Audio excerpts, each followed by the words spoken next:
August 20 நாள் வாக்கு. இன்றைய நற்செய்தியில மத்தேயு நற்செய்தியாளர் இயேசு சொன்ன ஒரு ஓமையை நமக்கு வெளிப்படுத்தி அதன் மூலமாக இறைவன் எந்த அளவிற்கு தாராளம் உள்ளவராகவும் நீதி உள்ளவராகவும், மேலும் இன்று உலகம் கடந்த 6-7 நூற்றாண்டுகளாக பேசிக்கொண்டு வருகிற சமதர்மம் மற்றும் எல்லோருக்கும்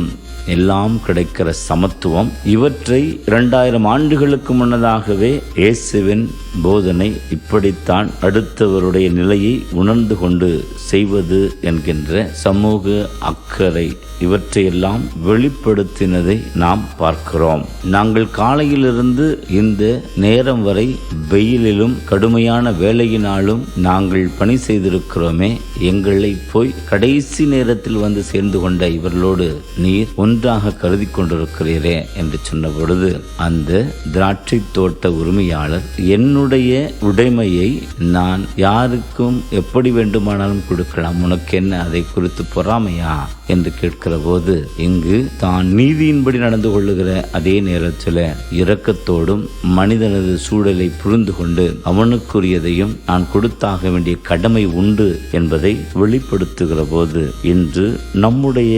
வாழ்வில் நாம் இந்த இறைவன் நமக்கு காண்பிக்கின்ற ஓமையின் அடிப்படையில் இயேசுவின் மனநிலையில் இறைவனை இரக்கமும் நீதியும் கொண்ட கடவுளாக, அதே போல அடுத்தவர்கள் மீது அவர்களது சூழ்நிலை உணர்ந்து கொண்டு அவர்களுக்கும் செய்ய வேண்டும் என்கிற தாராள மனதோடு நாம் இந்த உலகத்தினரது போக்கிற்கு மாறாக மாற்று கலாச்சாரம் கொண்டவர்களாக வாழ முற்பட்டோம் என்று சொன்னால், அதுதான் இன்று இந்த உலகம் நம்மிடமிருந்து எதிர்பார்க்கிற கிறிஸ்துவ அடையாளம், கிறிஸ்துவ வாழ்வு. வாழ்ந்து காட்டுவோமா?